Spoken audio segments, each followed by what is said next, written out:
Programme reporter میں ایک بار پھر خوش آمدید۔ اس وقت ہمارے ساتھ موجود ہیں حکومت کا موقف دینے کے لیے وفاقی وزیر صحت ریاض پیرزادہ صاحب، جن کا تعلق مسلم لیگ ق سے ہے، اور مسلم لیگ ن سے ہمارے پاس اقبال ظفر جھگڑا صاحب، سینیٹر اقبال ظفر جھگڑا موجود ہیں۔ ریاض پیرزادہ صاحب، آپ سے شروع کرتے ہیں۔ ہم نے پروگرام کے بیشتر حصے میں یہ سنا کہ کہاں کہاں پر حکومت نے عوام کو مایوس کیا، کہاں کہاں پر عوام کی امیدوں اور امنگوں پر حکومت پوری نہیں اتری، کہاں کہاں پر حکومت کی لیپسز اور کوتاہیاں نظر آئیں۔ آپ نے حال ہی میں جو حکومت میں شمولیت اختیار کی ہے، کیسے ڈیفینڈ کریں گے اسامہ بن لادن کے معاملے کو جو کہ حال ہی میں پیش آیا؟ دیکھیں جی، یہ اسامہ بن لادن کا جو معاملہ ہے یہ کوئی آج پہلی دفعہ نہیں ہوا۔ آپ کو پتہ ہے کہ جب یہ وہ ایمل کانسی کا مسئلہ ہوا تھا، اس وقت بھی امریکن کمانڈوز نے اسے پکڑا تھا دیرہ غازی خان سے، اسے ایکسٹریڈیشن ٹریٹی کے بغیر باہر بھیجا گیا تھا۔ یہ تمام حکومتیں سب ہمام میں ایک جیسے ہیں، آپ کوئی بھی اپنے آپ کو ڈیفینڈ نہیں کر سکتا، لیکن اس وقت ملک پہ مشکل وقت ہے۔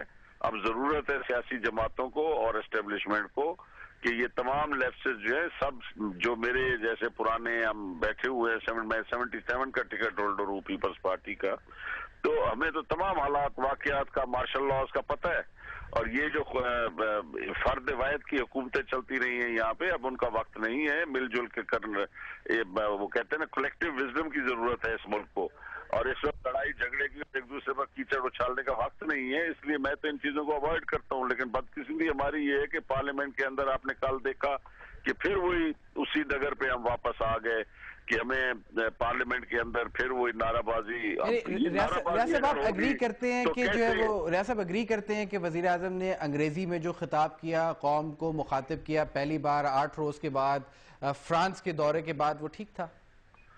دیکھیں، وہ ہوا یہ کہ فرانس میں کیونکہ کافی سخت ویسٹرن ورلڈ نے جو سوالات کیے، وہ میسج نہیں سر، ہم فرانس کی بات ہی نہیں کر رہے۔ فرانس تو بہت ضروری جگہ ہے، کبھی صدر زرداری جاتے ہیں، سیلاب کے فوراً بعد اسامہ بن لادن کے بعد وزیر اعظم جاتے ہیں، ہم فرانس کی اہمیت کی بات نہیں کر رہے۔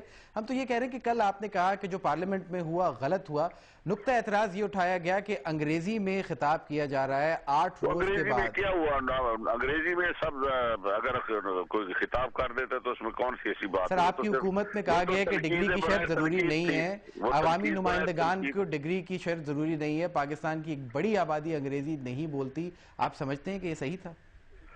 کیوں نہیں صحیح تھا؟ پر پرائم منسٹر نے بہتر سمجھتے ہیں کہ انہیں کس زبان میں خطاب کرنا ہے۔ اب یہ تو جو بندہ علم آف دا فیئرز ہوتا ہے اس کو پتا ہے نا کہ اس وقت میں نے کون سی زبان بولنی ہے، انگریزی میں کرنا ہے یا اردو میں۔ عوام تو ساری سمجھتے ہیں، قائد اعظم جو انگریزی میں خطاب کرتے تھے لوگ تو نہیں سمجھتے تھے، جھگڑا صاحب سے پوچھ لیتے ہیں۔ بن گیا تھا۔ اب یہ تو کوئی اعتراض نہیں جو انگریزی کو بولتے ہو، قائد اعظم نہیں بولتے تھے انگریزی میں۔ ریاض صاحب بالکل ویلڈ پوائنٹ ہے ان کا، ریاض صاحب کا، جھگڑا صاحب، کہ جب قائد اعظم انگریزی بولتے تھے تب تو کوئی اعتراض، وزیر اعظم گیلانی پر اعتراض کیوں؟ دیکھیں جی، وزیر اعظم صاحب پہ اعتراض اس لیے ہے کہ آپ دنیا کے ممالک دیکھیں،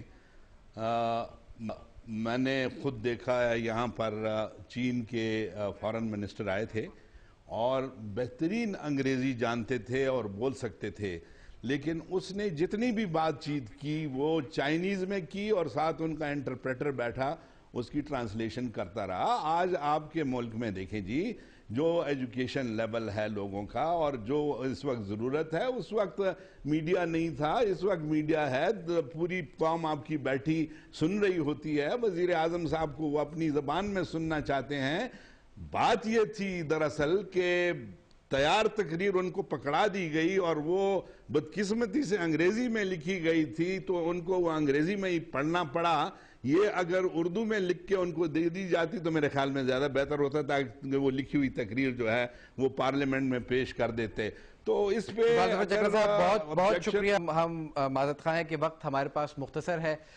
جیسا کہ میں نے شروع میں کہا کہ ہیں کواکب، کچھ نظر آتے ہیں، کچھ دیتے ہیں دھوکہ، یہ بازیگر کھلا۔ آپ نے تمام موقف جانے، آپ نے ان ماہرین کی رائے بھی سنی، ان تجزیہ کاروں کی رائے بھی سنی جو کہ واشنگٹن سے ہمارے ساتھ موجود تھے، جو پاکستان سے ہمارے ساتھ موجود تھے، حکومت کو بھی جانچا اور اپوزیشن کی رائے بھی سنی۔ فیصلہ آپ پر ہے کہ کیا واقعی آپ مطمئن ہوئے۔ میں ہوں اسامہ بن جاوید، آج اتنا ہی۔